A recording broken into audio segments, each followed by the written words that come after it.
We're recording. Q&A.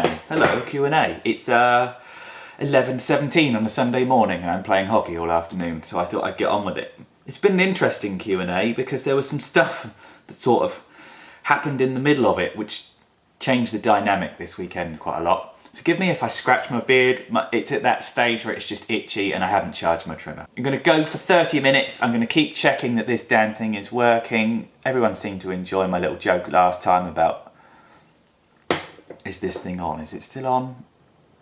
Yes, we're just going to keep going. I'm going to check every now and again, just like normal. John Penfold, what do you think of the latest Fatboy Slim Best Of CD? How would I know? I haven't bought a CD in so long. All the music that I listen to is online. I listen to it on SoundCloud or YouTube, or I haven't bought an album in so long, it's unbelievable. They just don't seem current anymore somehow. I'd like to. I'm into physical copies. I'm into physical media as opposed to digital stuff. But I lose it because as much as I love stuff, I also see stuff as a very throwaway, gimmicky item kind of thing. So, I don't know. I haven't got a clue. Why would I listen to Fatboy Slim? It's all a bit eclectic. It's not really. The stuff that I used to like that he did do was too long ago.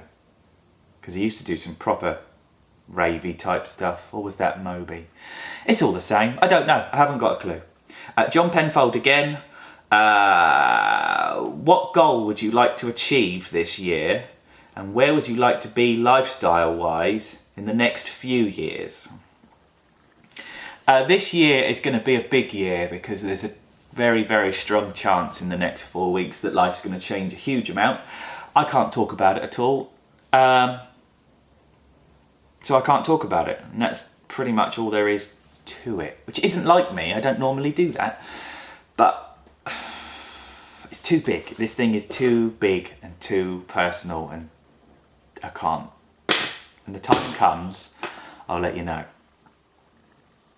The next few years, I'm going to say it, I'm bored of being single now. People aren't designed to be on their own. People are designed to be with other people. Do you spend a lot of your wages on the plastic? I have done up until the last month or two because obviously change is imminent, so I'm being a bit more careful. I'm also really bored to piss of Combiner Wars. I really like Combiner Wars. I'm not complaining about Combiner Wars. I know an awful lot of people tend to sit there and get on their high horse if you don't like the things that other people do, or other people don't like the things that you do. I've got Superion. It's okay. I got what the idea is about. And I don't mean this in a really kind of fucking shit kind of way. But I've done it. It's not my thing. Hotspot's okay.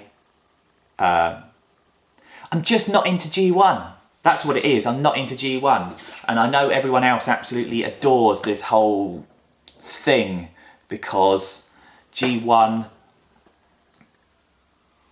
is where it came from. There are loads of G1ers, and all the G1ers are probably sat there rubbing their old school, can't get with it, little mitts together, being excited about all these names from the past that are coming out again.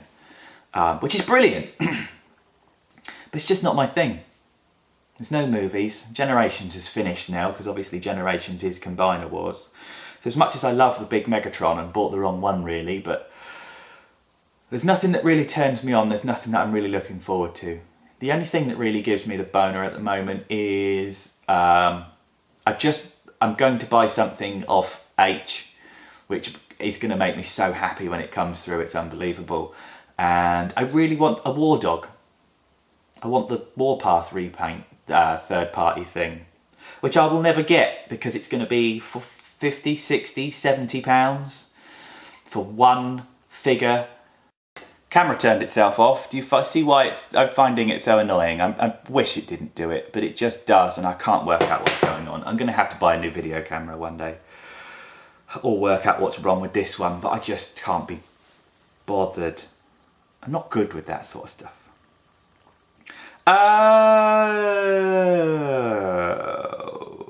John Penfold, is David Tree your main dealer of the plastic crack? Absolutely yes. although I do go down there from time to time without really any money to spend. I always come home with a little something, but I just go down there for a conversation because that's how it goes sometimes.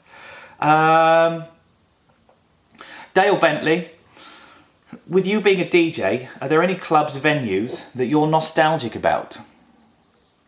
Camera's still working for now.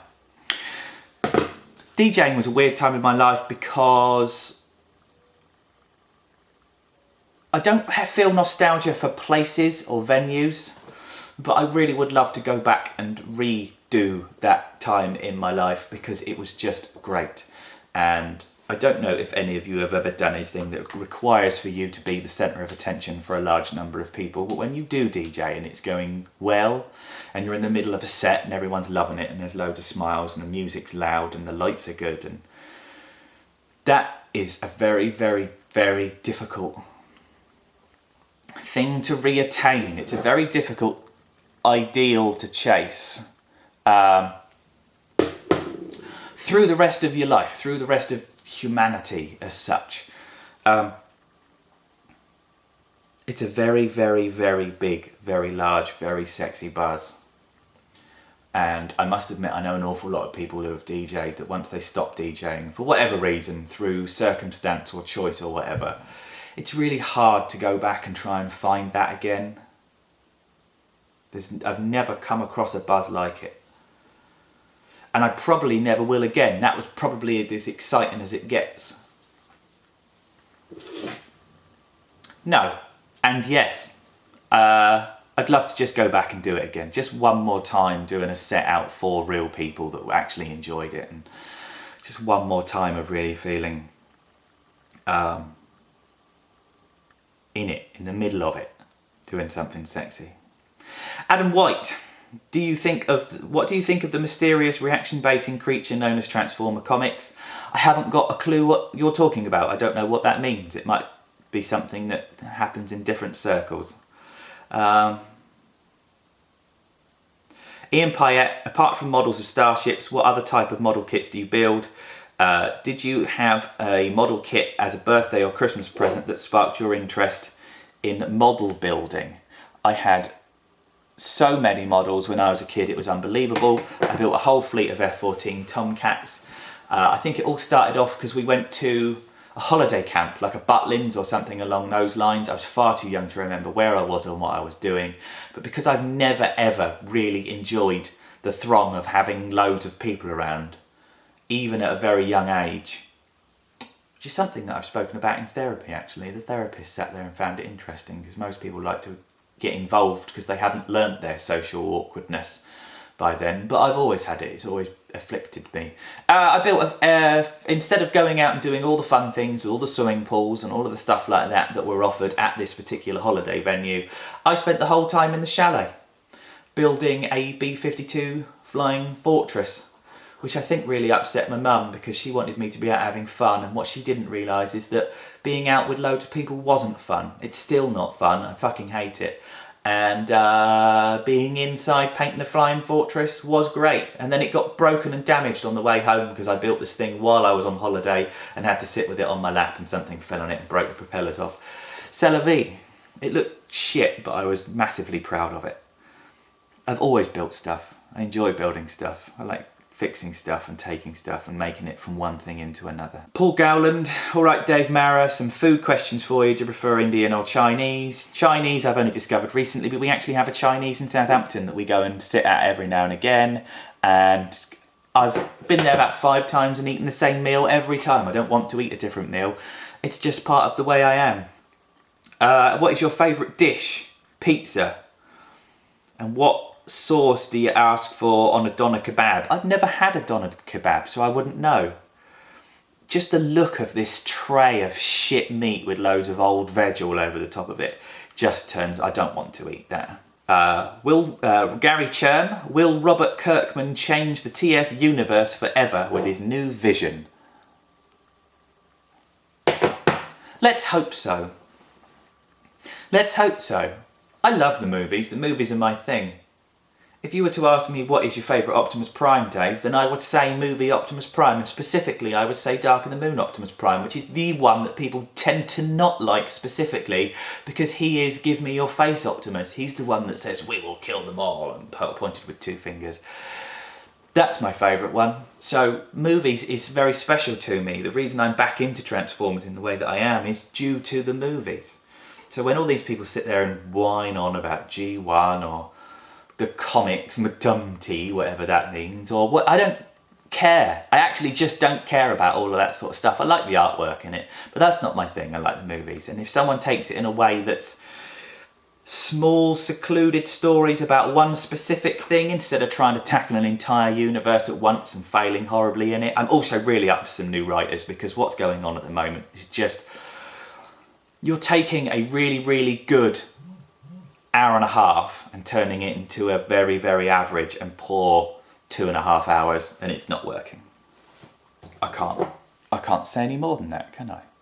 Andrew Fifield, best and worst of Star Trek movies. Star Trek V was the worst Star Trek movie. Everybody thinks that Star Trek V was the worst Star Trek movie. There's been some other stinkers. Some of the Next Generation movies are quite difficult to watch. But as a rule, Star Trek V is the worst and Wrath of Khan is the best. And that's kind of it. Wrath of Khan is great. I watched it far too much. I can't really watch it anymore because I know the words too much and it feels like... Wrath of Khan's the film that I would put on to fall asleep to if I wasn't very well or something like that. Because I know all the words so well, I don't feel like I'm missing anything. And because I'm not missing anything, I can just drift off nicely and have a good sleep. My birthday's the same as yours. Can I use that as a claim to fame? Not really, because I'm not famous. Do what you want. Whatever makes you feel happy. You have to take small victories from wherever you find them.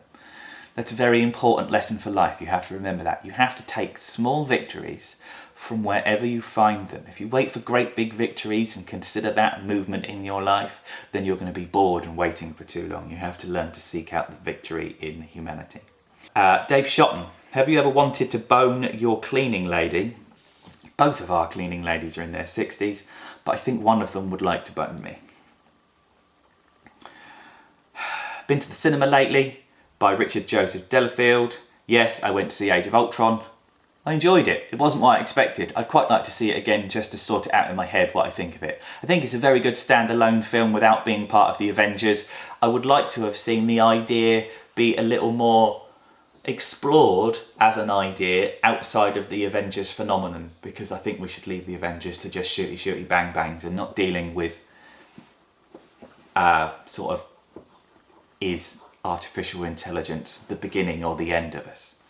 It's too big a question to deal with in a film that's really based around superheroes and rockets and what is it that Hawkeye does. Richard Joseph Delafield, what makes a troll be a troll? I'm honest, attention. There are no consequences to life anymore, because if you sit behind your keyboard and just hound people all the time and make their life a little bit miserable, there are just no consequences for doing this. No one tells you off, no one gets you in trouble. What I do find very difficult is if you are the guy that has actually created a specifically separate account to just berate and bully people, and I'm going to leave it there. It's just poor show, and if you haven't got the balls to say you don't like something specific yourself, and you have to create a different account to stand there and just hurl swear words and just be a twat. And I don't know if you've ever noticed, but people who do troll have the worst grammar. It's insecure people lashing out at the world because what they have and what they want are two different things. Dave Shotton then puts, there's a whole video right there. That is true. I will ask the entire Transformers YouTube community, or anyone that watches this video at all, talk about it. Ask yourself the question at the beginning of the video, what makes a troll be a troll, and talk about it for no less than 5 minutes, because that's a very big question. Stuart Nicholson, 1996 Ford Escort RS Cosworth, or a 1996 VW Golf GTI. Now obviously this is the Ford Escort Cosworth, because the Golf GTI is not a patch on the Golf. Sorry, the GTI isn't a patch on the Cosy. The Cosy was the pinnacle of everything that was to to the time of genuine mechanical engineering, and it was very good. In 1996, the Volkswagen Golf was starting to turn into the Mark III when it was a fat, wallowy piece of shit. It was a pretty fat, wallowy piece of shit. But oddly, neither of those cars would be the car that I would choose, because out of those two, I would have a white Series 2 Ford Escort RS Turbo, which is still my favourite car because I'm a chav. John asked the woodchuck question, and I've said it 100 times, I don't want those things anymore. The whole point of me doing this is I want something interesting to talk about. I've really got to ask these and then go through and pick 5 questions that I really like, which kind of makes me an arsehole, but it's my channel at the same time, so do one. Stuart Nicholson, do you like the sound of a good dump valve? Hell yeah, especially on Subarus. Subarus do it better than everybody else. There's nothing better than a great big Andrew Fifield, very first childhood memory, which is actually quite a sad one because I think it's me being separated from my mum on my first day of school and remembering hating it. Really feeling absolute, deep down, mega fear. Weird. Okay, Brad Rhodes. Alright, seriously. Would you rather have 1 million subs and half of them haters but be able to make a living from YouTube, or 1,000 subs and have them all watching because they enjoy? 1,000 subs because they're all watching and because they enjoy, but I don't have 1,000 subs yet. And something happened the other day in that Anton has 1,000 subscribers now and never makes any videos. Yet I make loads of videos and don't have 1,000 subscribers. And I'll be honest, that pissed me off a little bit. It's not Anton's fault.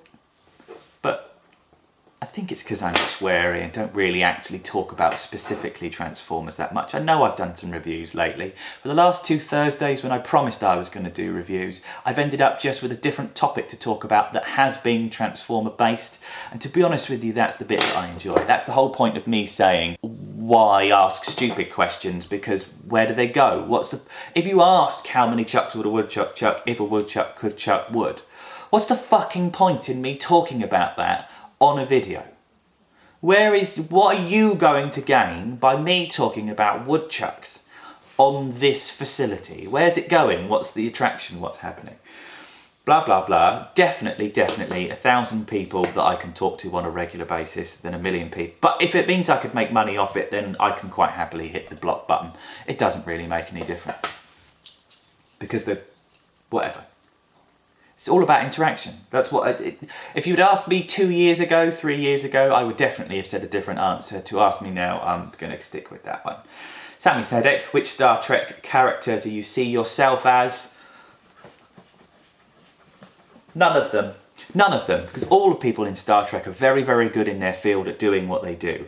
I paint spaceships and paint houses. So unless the Enterprise is in really need of a seriously good decorator to save the universe, I don't have any place in that thing, in that universe. That's why I like to watch it as opposed to be part of it. It's far too stressful, I wouldn't want to do it. I'd quite like to go on the spaceships. Never even been on a plane. Why I'd want to go on a spaceship, I'd never know. Craig McCutcheon, right, are you going to give Gunpla a go? Gunpla. There's a bunch of cartoons that I watch too. He wants me to see the dude pretty... Yes, I would, and no, I wouldn't. What I've discovered with my painting is I really enjoy transmogrifying things from one thing into another. I really enjoy building things. But if something takes too long to build, I do find that my concentration span isn't fantastic, and sometimes I need to move on to something else. I think that's where Gundam sits. They're pretty to sit and play with, but I'd much rather go around someone else's house and play with all theirs for a little while than build an army of my own. Plus, have you ever seen what's involved with really painting well a Gunpla model? It's a very big involved job, and you have to be very, very adept at doing it because you have to take everything off the sprue, paint it, and then know what those things are when you go to put it all back together. That's a big task, man. That's a big ask. So maybe one day, maybe not. Maybe not. And John Hughes, when you retire from your job, what do you think you will do with yourself? At the moment, I just hope that I don't, because I'm 40 and single, and I've said this before. What happens when I'm 60 and single? What am I going to do? I can only paint so many Spitfires and Millennium Falcons, and while I will do that stuff, I can't see me owning my own house at that point because I've never made enough money to really go down that road. So unless I find someone to actually share life with, I'm going to just be doing this, which is going to be a bit weird in like a 65-year-old man that wants to retire. So, good question. I haven't got a clue. We never know what life brings, so I'm just going to hold out that it's good to me. Good question now. Harry S. Algernon Dudley. Now that you are one of the owners stroke operators of a moderately successful Facebook page, how do you feel your place in the community has changed? It's a very, very good question. It's weird because when you become internet famous with a small group of people, it feels great to start with. There's a small amount of power involved. You get to do stuff that other people maybe wouldn't have done. You get to meet people. You get cheap toys every now and again because someone sends you a message saying, I've got you one of these, would you like it? And that's great. But with the other side of it, there's an awful lot of stuff where people, as we've discovered recently, say some rather silly things at you because you are who you are. I've got a Minions DJ set that's fallen over. I'm just setting it up. It's changed in that I'm an awful lot more relaxed about it, because when you are suddenly the sort of pseudo attention of lots of people, you do end up trying to appease all of the people all of the time, and that's not really a working, successful remit for doing a hobby or a favourite thing. And that's literally what it boils down to. You can't please all of the people all of the time, and what you have to do is put inside your head, these are the parameters that I want to work within. And I'm not going to extend beyond them because it's someone else's job, it's someone else's realm. And as long as you want to have fun within the parameters that I've set for myself, then all power to you, let's go and have some fun. But if you want to wade on outside of what I'm doing, then you're going to have to do it on your own. And once you've set that for yourself, I actually think it's a pretty easy thing to do. You don't need to have internet fame, you don't need any of that crappy stuff. You just need to enjoy what you're doing, to keep enjoying what you're doing. I still really enjoy what I'm doing. And I think the other thing is, if people are doing stuff that doesn't suit you, you have to really unlearn. I think you naturally gravitate towards people that are like you and enjoy doing the things that you do. And there's a couple of people on the Facebook page that really put some really weird stuff up, and it bugs me because I'd love to sit there and just be like, fucking why is that up there? Why aren't you having fun properly? Come on, I've described what fun is and none of you are doing fun in the right way. And then I realised that they are having fun. They're just having their fun. What is it that's come up recently? There's one guy that constantly fucking burbles on in this obscure way that I'll never understand, who really wants everyone to do humanised cosplay things for auto assembly. What the fuck is that all about? It's not even cosplay, it's just putting on some clothes that look a little bit like something that you saw in a... I don't understand it, I just don't understand it. And the biggest, most important thing in change is that you go, girl, you do what you want to do, because I don't give a fuck. I don't care if you're having fun. If you're having fun, fill your boots, it's brilliant. If you're not having my fun, then please don't be upset that I don't understand your fun. I'll have my fun, you have yours, go for it. It's very easy, it's all too easy to get wrapped up in doing what you do and making everyone else do what you do in the way that you do it, and that makes you a wanker, an arrogant wanker, and that's not something that I want to be, so I'm trying to get away from it. But that's the one thing that's changed, is my view of how to have fun and how to let other people have their fun and not be a fun squasher. I so need a new camera. They're so expensive. Everything's so expensive these days. John W. Knowles, quite like this question. What DJ equipment are you rocking? Also, what music software do you use to produce your tracks? Everything I have is Pioneer. I have a beautiful, beautiful Pioneer DJ M800 mixer, which is probably one of the most amazing things I actually own that is mine, all mine, and you can't have it. I have a pair of very old CDJ 800s attached to it.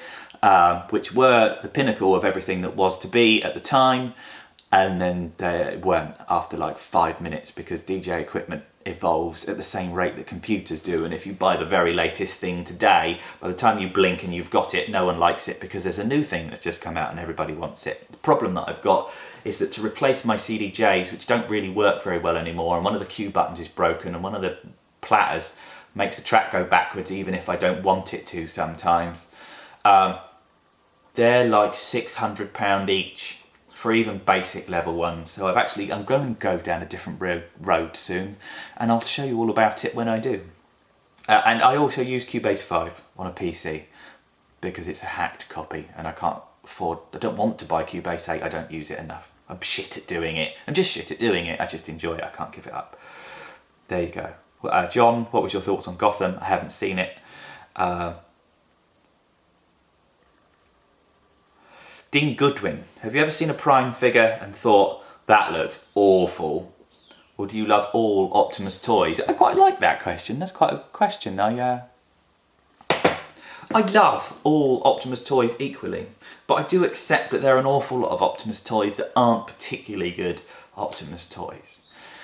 H offered me his trans-scanning Optimus Prime the other day, which I already have in a box somewhere, but that's a hulking piece of crap. It's very, very, very poor. Dark of the Moon, Revenge of the Fallen, Voyager Optimus Prime has got so much junk hanging off his back. The entire nose of the car is hanging off his back. That's a travesty. Fatimus Prime from Energon isn't really very good unless you've got lots of other parts all stuck all over him. There's lots of stuff that's good, there's lots of stuff that's bad. Try not to hate the stuff that's bad because it's very all-encompassing and it's a bit difficult to keep up with, if that makes sense. Don't hate stuff, love it all. I love them Optimus Prime toys. I do love Optimus Prime, I don't know if you've noticed. Bill Ledson, good question. Got me the Enterprise thing that I built. I've got to talk about it a bit better. He just phoned me one. He didn't phone me. He sent me a message going, they've got them for 25 quid down the road. Do you want one? No, I haven't got enough money. Life's a bit weird at the moment. Don't worry, I'll get it. You can pay me back at Auto Assembly. You're a gentleman, sir. Thank you very much. I enjoy building it. I bought a pair of rollerblades many years ago, but never took up lessons and only tried to skate a few times. Now my kids are getting older. I think now may be a good time to start learning again. What advice and tips would you give me? Bend your knees, always have your shoulders over the centre of your feet.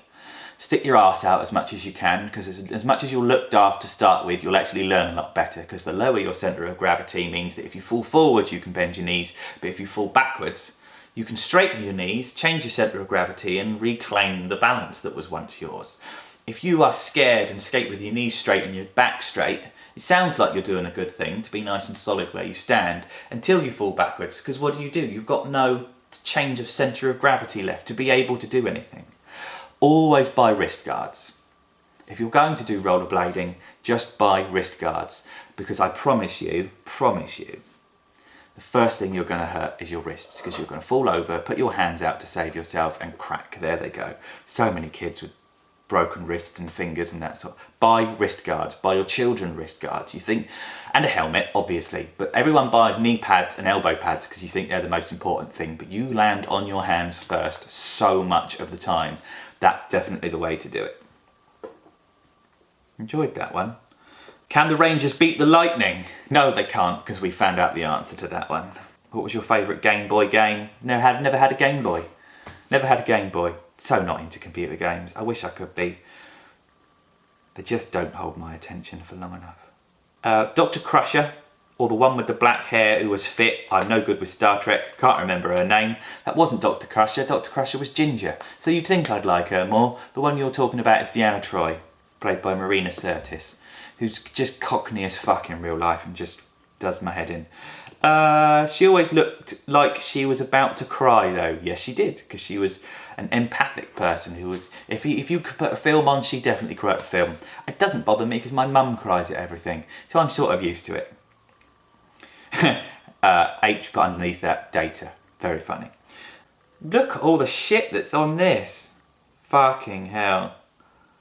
I think that might be the end of the Q&A video, because everything else on here is just shit, even to the point where people are actually putting pictures of derailed trains. Let's just make sure that this is still going. Yes, it is. Look, can you see? Yes. Thanks for that. That's brilliant. Bill Ledson. Have you ever met someone who didn't have a gag reflex? I've met 2 people. And both were crazy. And both were awesome. In very different ways. People without a gag reflex are far more likely to do all the other things that you want to do as well. I've been a very lucky boy. Tammy Sadek, do you eat toast with or without butter? With butter, you fucking weird. Always have butter on your toast. Definitely try it with cheese spread. Best Dairy, best thing ever. It's lovely. John W. Knowles, what was your favourite crisp flavour? Again, this isn't really the way to make an interesting subject to talk about in a video, but I'm quite partial to bacon or barbecue stuff. Do you think, Dean Goodwin, do you think Shatner deserves to be mocked for Star Trek V? Yes, in his face, because it was just his ego talking and not his real need to make a good film. Bill Ledson, in one of your earlier videos within the last year, you mentioned about the possibility remaking the iconic Reviews theme tune. Are you still considering this? I am. It takes so much time, and I'm putting that time into doing other stuff at the moment. It's as simple as that.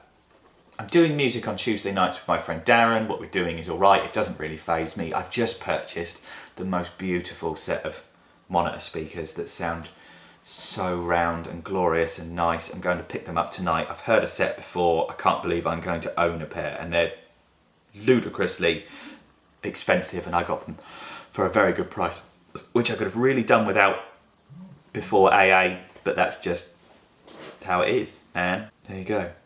Bill Harrison, Battlestar 2004 or Firefly?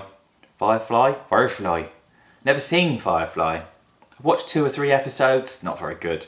Battlestar all the way, baby.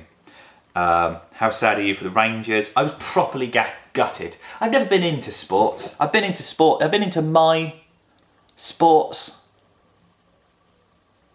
I'm about to run out. I'm calling this the end. This is the end. There aren't many left. I'm very, very sorry. This is the Q&A that I was going to do. It's going to be in 2 parts. I'll have to splice it together. This is the end of what I'm doing. Thank you very much. I love you all. We'll do